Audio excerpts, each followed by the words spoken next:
poursuivre avec ce que je disais, le contenu de cette sortie de Jean-Eudes Mitokpe, président de OB 2026. Vous précisez sur votre site Marcel Zoumenou, pour Jean-Eudes Mitokpe, il n'y a jamais de coup d'État, il y a plutôt complot contre le peuple. Dans ses propos, il a été très critique face à la manière dont le pays est géré depuis 2016. Vous avez bien souligné 2016, vous l'avez mis en gras par le président Patrice Talon. Le président de OB 2026 a déclaré que la démocratie qui était autrefois notre fierté s'est retrouvée reléguée au second plan, tandis que les libertés fondamentales comme la liberté d'expression se voient gravement menacées. Nos institutions, jadis garantes de nos droits, ont été affaiblies, laissant place à un climat de peur et de répression. Il a fait savoir que ce tournant autoritaire s'est accentué sous couvert de la modernisation des infrastructures et d'une lutte affichée contre la corruption, notamment par le contrôle renforcé de l'appareil judiciaire, les institutions, les restrictions croissantes imposées aux médias et la répression des voix dissidentes, précise le site, qui démontre clairement que notre pays a dérivé d'une démocratie en construction vers un régime de plus en plus autocratique. Nous allons nous arrêter là, Marcel Zoumenou. Mais ce qui est curieux, c'est que le pays était géré, comme le dit le commun des Béninois, par Olivier Bokor et Patrice Talon depuis 2016. Merci. Avant de répondre à ta question, permets-moi d'aller un peu en arrière pour dire rapidement que actuellement ce que nous vivons, c'est plus qu'une crise. Pour moi, c'est un pourrissement. Pour moi, la crise politique au Bénin a commencé depuis octobre 2016, le jour où le système a décidé de s'en prendre à Sébastien Agabon. Si vous faites une bonne lecture, depuis octobre 2016, nous sommes dans une crise politique dans notre pays jusqu'à aujourd'hui. Ce que nous observons aujourd'hui, c'est le pourrissement de l'intérieur. Et aucun des membres qui sont dans ce système, que ce soit députés, maires, même les acteurs qui ne sont pas politiques et qui sont des acteurs de la justice ou bien de la police, de la gendarmerie, des acteurs militaires, personne n'est à l'aise dans un tel système. Le seul qui est peut-être à l'aise, c'est peut-être Patrice Talon. Et contrairement à Vigile qui pense qu'il a reçu un coup, moi je pense qu'il n'a reçu aucun coup dans cette affaire. Il aurait reçu un coup si le coup d'État de Griffe avait marché, mais il n'y a pas eu coup d'État. Et puis au contraire, on a arrêté des gens. On a arrêté quelqu'un qu'on a toujours présenté comme son ami. Si vous permettez,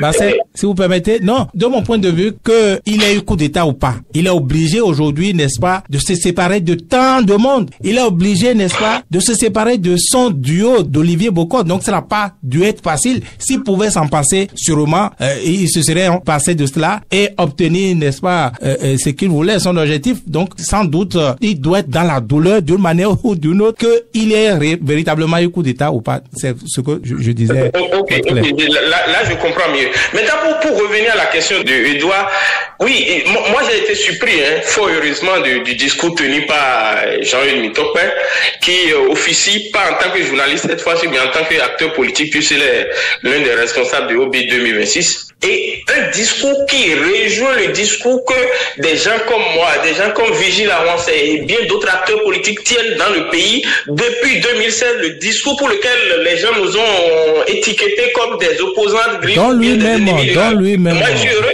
qu'il revienne à ce discours qui est le discours de la réalité. Tout ce qu'il a dit là, c'est ce qui se passe aujourd'hui dans notre pays. J'ai pas ajouté une virgule à ça. Et moi, je suis heureux qu'il puisse revenir à cela. Mais ce qui me fait de la peine, c'est que la majorité des Béninois fonctionnent comme notre confrère Mitokpe. Tant que le problème ne vient pas sur leur maison ou bien dans leur maison et c'est dans la maison des autres, ils ne se sentent pas concernés. Ils se disent, bon, ça va, nous on revient, il n'y a pas de prisonniers politiques dans ma maison, le régime ne me persécute pas, bon, ça va, c'est les autres qui cherchent le problème de Talon, c'est pourquoi Talon les persécute. Et c'est quand le problème vient maintenant que les gens comprennent qu'il y avait un malaise. C'est ça ce qui me pose problème dans le pays et c'est ça ce qui me fait dire qu'il y a une sorte d'hypocrisie dans le pays qui ne fait pas avancer les débats. Il y a beaucoup d'acteurs qui sont dans la majorité, proches de Talon, qui ont le même discours mais n'ont pas le courage de le dire. Bon, tant qu'ils sont ministres, tant qu'ils sont DG, bon, ils ont leur bon salaire, ça va. le système n'a pas décidé de nous persécuter, on est dans le problème. Et donc, qu'est-ce qu'on peut faire dans un pays où la majorité des gens fonctionnent comme ça? Peut-être qu'il n'aurait jamais eu de problème entre Olivier Boko et Talon, et mon ami et confrère Mitokpe n'allait jamais tenir un tel discours comme nous autres, qui avons l'habitude, malgré toutes les persécutions, de dire ce qui ne va pas dans le pays. C'est ce qui me réjouit dans ce qu'il a dit. Virgile, à Ouansé, quand même, on peut dire que ce qu'il, je voulais encore répéter, non, si vous voulez, à la suite de Marcel, moi, je ne me réjouis pas, n'est-ce pas, d'entendre cela, parce que ce qu'il dit, ce n'est que la réalité. Ce que Jared Mitokpe dit, ce n'est que la réalité. Quand je l'entends, par exemple, exprimer son soutien ou comparer, n'est-ce pas, ce qui arrive à Olivier Bokor, à ce qui est arrivé au professeur Joël Aïvo, à Dame Rekiat Madougou, c'est parce qu'ils ont eu d'ambition et que cela leur est arrivé. C'est la même chose. Cette fois-ci, son mentor a d'ambition et on lui applique le même tarif, etc., etc. Mais est-ce que lui, il avait jamais soutenu, par exemple, il avait décrié, du moins, l'emprisonnement des deux qui citent là. Cette comparaison qu'il fait. Est-ce qu'il avait jamais fait ça? C'est là où moi, au lieu de s'en réjouir, il vaut mieux être triste. Triste pour le pays, triste pour ces gens d'esprit là, que des gens attendent, n'est-ce pas, que cela tombe, comme il dit, que le feu tombe sur leur maison avant de se rendre compte que, eh bien, ceci n'est pas bon. Il faut décrier ça. Il faut décrier et l'incendie et celui qui incendie d'ordinaire, n'est-ce pas? Pour que, eh bien, on puisse mettre les uns les autres en sécurité, pour qu'on puisse les préserver. Peut-être qu'il l'aurait fait, les gens, et ce n'est même pas peut-être, c'est comme ça fonctionne. Si les gens, et c'est ce qui arrive aux Béninois, justement. Parce que moi, j'ai coutume de dire, oui, Patrice Talon, il ne vogue que sur le boulevard que vous lui avez laissé libre. En réalité, c'est comme ça. La politique, c'est un rapport de force. Et tant que lui, il a de l'espace qu'il gonfle, comme le grand vent, et qu'il trouve de force, eh ben, il va être toujours plus fort, et va continuer à toujours écraser. Mais il faut pouvoir, dans un pays normal, on met les balises. Le citoyen, c'est pas le jour du vote seulement qu'il est citoyen. Non, il n'est pas, si ce n'est que ça, il n'est qu'électeur. Non, un citoyen n'est pas que... Non. Vous avez été élu sur la base de... Et je le dis, ce n'est pas que les citoyens, hein, les entités, vous entendez, les ONG, ou est-ce qu'il y a aujourd'hui d'organisation de la société civile? Non. Il n'a plus rien. Les partis politiques, non. L'opposition, non. Donc, Patrice Talon a ce grand boulevard, il est seul au monde, et donc, il agit seul, il décide de ce qu'il veut. Et c'est ce qui nous arrive. Pourtant, lui, Patrice Talon, et c'est en cela que je dis, quelque part, il ne peut que mater les Béninois, il ne peut que faire ça. Parce que quand vous l'avez suivi, et moi je le suivais puisque quand vous l'avez suivi avant 2016, Patrice Talon était un artisan, il construisait tout. C'était lui qui était dans les médias, c'était lui qui entreprenait pour qu'on coupe MCA au Bénin, c'était lui qui dénonçait les dérives, comment s'il revient au pays, on va lui couper la tête, la justice, il était actif. Pourquoi les gens ne sont pas actifs aujourd'hui? Pourquoi les gens vont se coucher en se disant, il va nous écraser? Non. Quand vous le dites, quand vous occupez de telles positions, du moins quand vous prenez du moins de telles postures, c'est ce qui va vous arriver. Ce n'est que ça qui l'attend, ce n'est que ça qui le nourrit. Aujourd'hui, il est devenu ce vent gigantesque qui, inexorablement, n'est-ce pas, ne peut que vous écraser parce qu'il est déjà devenu, vous l'avez laissé devenir trop fort. Aujourd'hui, pour pouvoir l'arrêter, il faut que, ces balises-là puissent être encore plus nombreuses et que elles puissent prendre presque toutes au même moment. Ou alors que, lui baisse un peu la garde, que les gens soient actifs dans la proactivité, voire ces moments de faiblesse, peut-être pour pouvoir faire chose. Donc, cela va relever de beaucoup de circonstances pour pouvoir, n'est-ce pas, freiner ce grand vent-là, n'est-ce pas, qui inexorablement ne fait pas du bien, n'est-ce pas? Il va être difficile aujourd'hui de le freiner. Alors que si des gens comme Jean-Eudes Mitokpe n'avaient pas attendu d'être en situation, et lui, il connaît pas encore correctement son sort. Parce que quand vous avez construit un pays comme ça, même rien que cette déclaration, ça pourrait suffire, n'est-ce pas, pour que ceux qui ont envie de le faire taire, le fassent taire. Vous le savez bien. Donc, quand que ce soit lui, Constantin Amoussou un peu moins, d'autres qui vont encore bientôt se déclarer. Parce que je vous dis, ça ne fait que commencer. Passer la phase psychologique où on va penser les choses et se décider, mais vous allez encore voir beaucoup de choses. Donc, cette manière égoïste de voir les choses ne construit pas un pays. Et c'est malheureusement ça qui prospère au Bénin, c'est ça qui a mis le pays dans cet état, c'est ça qui a fait ce monstre politique qu'est devenu Patrice Talon, cette machine à broyer qu'est devenu le système de la rupture. Chacun, même jusqu'au magistrat. Parce que chacun joue un bout de cela. On dit, non, on va pas être les seuls à être... C'est comme ça. Chacun disant ça, ben, le boulevard est grand et lui, c'est l'engrais dont ce grand arbre se nourrit. Marcel Zoumenou, lorsque vous appartenez à un système qui dérive, vous n'avez pas quand même le droit de le dénoncer, mais faire plutôt de votre mieux pour que ce système-là retrouve le bon chemin. Mais lorsque, en cours de chemin, on vous sort du système, vous avez le droit, la possibilité de parler. Est-ce que, comme ça, on peut dire que vous péchez? Normalement, on devait... Bon, c'est vrai que quand vous êtes acteur politique, vous êtes dans un parti qui soutient le gouvernement, il vous est difficile de dire ah oui publiquement, et ça ne va pas. Mais au-delà même des acteurs politiques, il y a dans le pays, il y a la presse qui doit continuer à jouer son rôle, il y a la société civile, les organisations religieuses, les syndicats, il y a beaucoup de choses là. Mais les universitaires, les professeurs d'université. Oui, mais dans ce cas, Jean-Eudes Mitokpe, lui, il s'est autoproclamé acteur politique, donc soutenant Olivier Bokor. Et il avait le devoir de l'obligation de réserve, n'est-ce pas? Alors, vous me retrouvez. Sauf que lui, il est aujourd'hui dans une posture de quelqu'un qui est contre le système et qui s'oppose au système parce que son leader n'était pas arrêté. Je ne suis pas sûr qu'il allait tenir publiquement ses discours. Et donc, moi, je crois que nous devons travailler à avoir un peuple beaucoup plus éveillé, un peuple beaucoup plus attaché à la défense des valeurs de la République. Il ne faut pas ou dans des postures égoïstes en disant bon ça ne me concerne pas personnellement, pourquoi me mêler du problème qui ne me concerne pas. Et ça c'est peut-être culturel parce que dans nos langues il y a même des dictons qui il faut pas te mêler des problèmes des autres et quand une situation arrive il faut se protéger, ça fait. Oui. Nos parents nous disent aussi nous on a une jeunesse qui est résignée. Mais regardez ce qui s'est passé au Sénégal. Si aujourd'hui le système de Macky Sall a pu être arrêté pour permettre aux jeunes qui sont au pouvoir aujourd'hui, c'est la jeunesse sénégalaise qui a joué ce rôle. On la voit beaucoup plus pour regarder les matchs de Bayern, de Real et de Barça. On les voit beaucoup plus dans les spectacles que dans l'engagement politique pour leur pays. Et ça, c'est un problème. Et aujourd'hui, les hommes politiques qui sont futés, Patrice Talon, ils en profitent, ils en bénéficient. Et malheureusement, rien ne va changer parce que ceux qui luttent c'est la portion congrue, c'est des minorités, c'est quelques têtes qui ont ça dans la fibre qui sont suffisants pour influencer un système comme celui-là.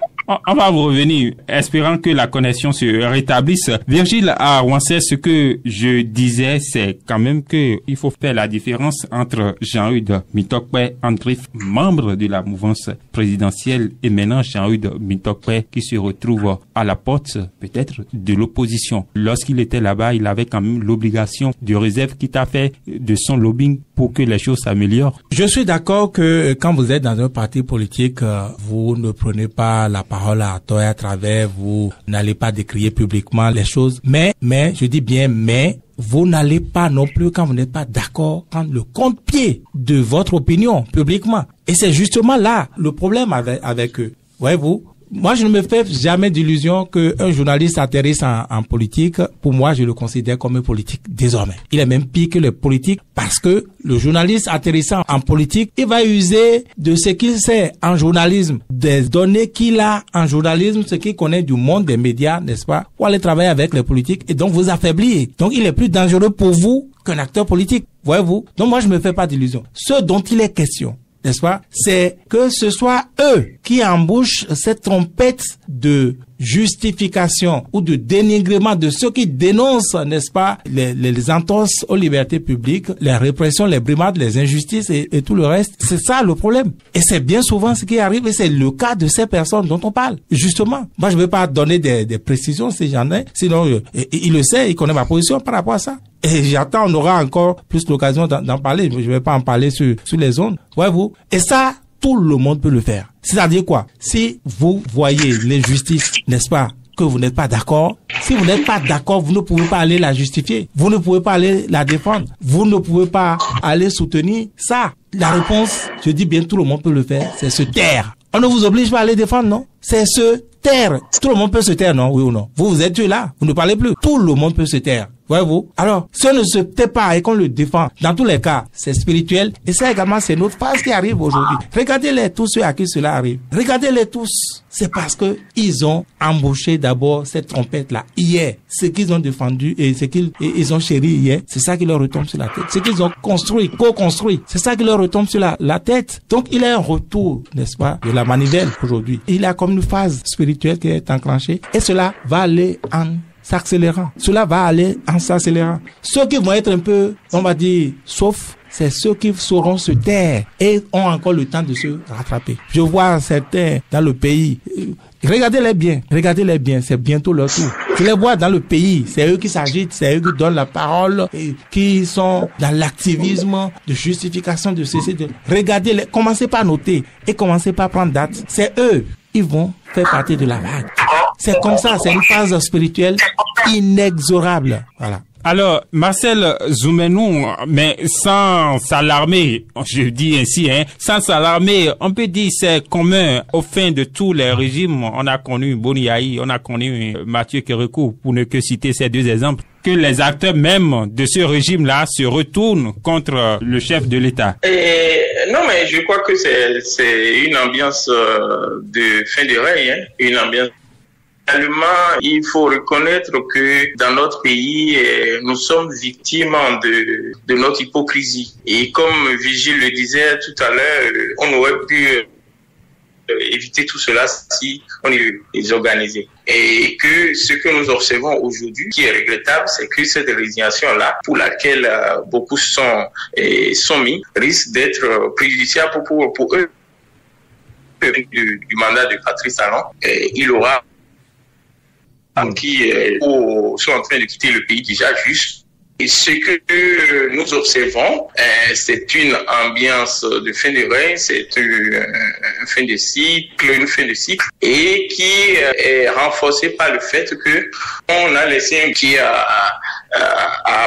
lui a permis de faire tout ce qu'il voulait. Et aujourd'hui, tout le monde se rend compte que ça devient un peu trop. Et ceux qui sont victimes commencent par un combat à faire, c'est le combat du droit de l'homme, c'est le combat de la justice sociale, c'est le combat de la démocratie. Le professeur Joël Aïvo a dit une phrase qui a retenu mon attention. Il a dit, mais la démocratie est éternelle. On peut en sortir. La justice sociale, tous les hommes aspirent au système qui nous permet, nous tous, d'avoir ce minimum-là, c'est la démocratie. Bon, les gens sont venus, ils ont dit, bon, on n'avait pas besoin de trop de démocratie, il y avait de l'anarchie, pays de pagaille, pays de ça. Aujourd'hui, on est en train de voir la meilleure lutte à faire aujourd'hui que tous les Béninois doivent faire, c'est la lutte pour le retour à la démocratie dans notre pays. Et tant qu'on ne fait pas cette lutte, ça va être compliqué pour nous tous, quoi. Qu'on soit de la mouvance, nous avons conjoncturel, parce que les gens qui sont proches de Obi sont pourtant de la mouvance. Ils n'ont pas encore déclaré qu'ils sont de l'opposition.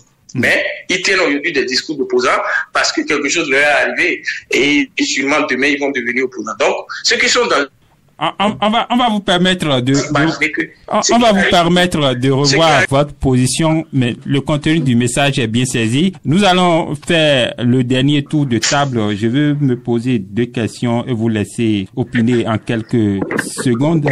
La différence ici, c'est que on trouve Patrice Talon vers sa fin, si on peut ainsi dire, au lieu de chérir les uns et les autres, quand même, de son camp, est en train de les matraquer. J'utilise ce mot-là. Alors, qu'est-ce qui pourrait amener le chef de l'État à agir de la sorte au lieu de les chérir vu qu'il est à la fin de son mandat et mettre ainsi le feu dans son domicile? Quelle serait sa fin? Deux questions, Virgile Awansé, pour un tour de table. D'abord, c'est intrinsèque à tout régime qui tire vers sa fin, donc c'est intrinsèque c'est propre aux fins de règne. On a vu ça avec Boni Yayi, on a vu ça avec Mathieu Kérékou. Il a toujours ces genres de cafouillage. Donc, Patrice Talon n'a pas échappé à cela. Il donnait l'impression de pouvoir échapper à cela. Et c'est là tout le problème, justement. Patrice Talon n'a pas préparé les siens à cette fin de règne non plus. Donc c'est là où ça va être plus chaotique et ça va être plus contrairement à ce qu'on croyait. L'impression c'est qu'il donnait de tout contrôler jusqu'au bout. Rappelez-vous qu'il a dit que c'est 6 mois avant l'élection, avant le scrutin, que lui va déclarer son candidat et donc il va mettre la machine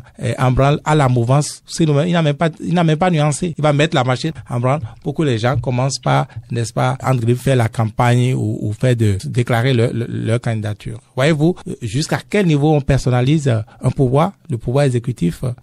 Donc, quand vous avez fait tout ça, vous n'avez pas préparé les uns aux autres. Vous n'avez surtout pas préparé votre atterrissage. Cela ne peut que donner cela. Et aujourd'hui, la crise avec Olivier Bokor est révélateur parce que c'est lié justement à cette fin de règne également par ailleurs. Non, moi je veux te succéder. Non, tu ne te succèdes. Je ne voudrais pas que ce soit quelqu'un de comme toi. Je ne te voudrais pas comme mon successeur. Mais en même temps, qui as-tu, comme quelqu'un lui a posé la question? Pourquoi tu montes sur tes chevaux quand on parle de ta succession et tout le reste? Voyez-vous? Donc, il n'a pas préparé ça. Il n'a pas préparé les gens à cela. Donc, cela ne peut que donner cela. Parce que les humains sont ce qu'ils sont, hein. On vous respecte parce que, à l'instant T, vous avez ce pouvoir-là. Et vous avez même ce pouvoir de nuisance. Mais à mesure qu'on va vers la fin, eh bien, ce pouvoir s'amenuise et, comment dire, cette panthère-là, n'est-ce pas, ce lion devient juste, c'est pas un chaton. Et c'est ce qui va arriver. Alors que Patrice Talon, encore une fois, donnait l'impression, je ne veux pas être aussi violent que vous dans vos mots, mais il donnait l'impression de tenir tout le monde jusqu'au bout, jusqu'à la fin. Mais aujourd'hui, il a d'ailleurs précipité les choses en posant cet acte, on va dire, fatal, de jeter son alter ego en griffe en prison. Il a ainsi comme pris un couteau, donné un coup, n'est-ce pas, dans la mouvance, il a scindé, n'est-ce pas, sa propre femme en deux. Bientôt, il va falloir choisir entre l'Est ou l'Ouest, le Nord ou le Sud. Pour finir, Marcel Zoumenou, Patrice Talon pourra-t-il s'en sortir de cette situation? Difficile de répondre à cette question, je ne sais pas, parce que dans les analyses politiques, qui est l'élément rationnel, il y a l'irrationnel. Il y a cette part d'irrationnel, de spirituel dans un pouvoir, dans une gouvernance. Et donc, il peut y avoir des éléments qu'on ne maîtrise pas. Mais pour moi, ce qu'il a fait, c'est pour avoir les coups de France pour décider de sa succession. Il veut pas d'un candidat qui va lui échapper après. Et donc, mais en faisant cela, il met sa mouvance, il met sa famille comme vous l'avez dit. Lui, il a une autre lecture de la situation. Et si je fragilise mon ami, en voulant faire ça, il a créé une sorte de pourrissement qui risque d'imploser sa maison de l'intérieur. Et donc, il sera très difficile de dire ce qui va se passer. Mais pour moi, il faut plus espérer quelque chose de bien, de sérénité, d'amour, jusqu'à la prochaine élection présidentielle. Merci à vous, Marcel Zoumenou, d'avoir été dans ce débat avec nous malgré les conditions difficiles liées à l'internet.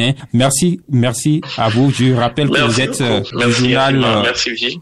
Ah oui, je rappelle que vous êtes du journal Le Patriote. Vous en êtes le directeur de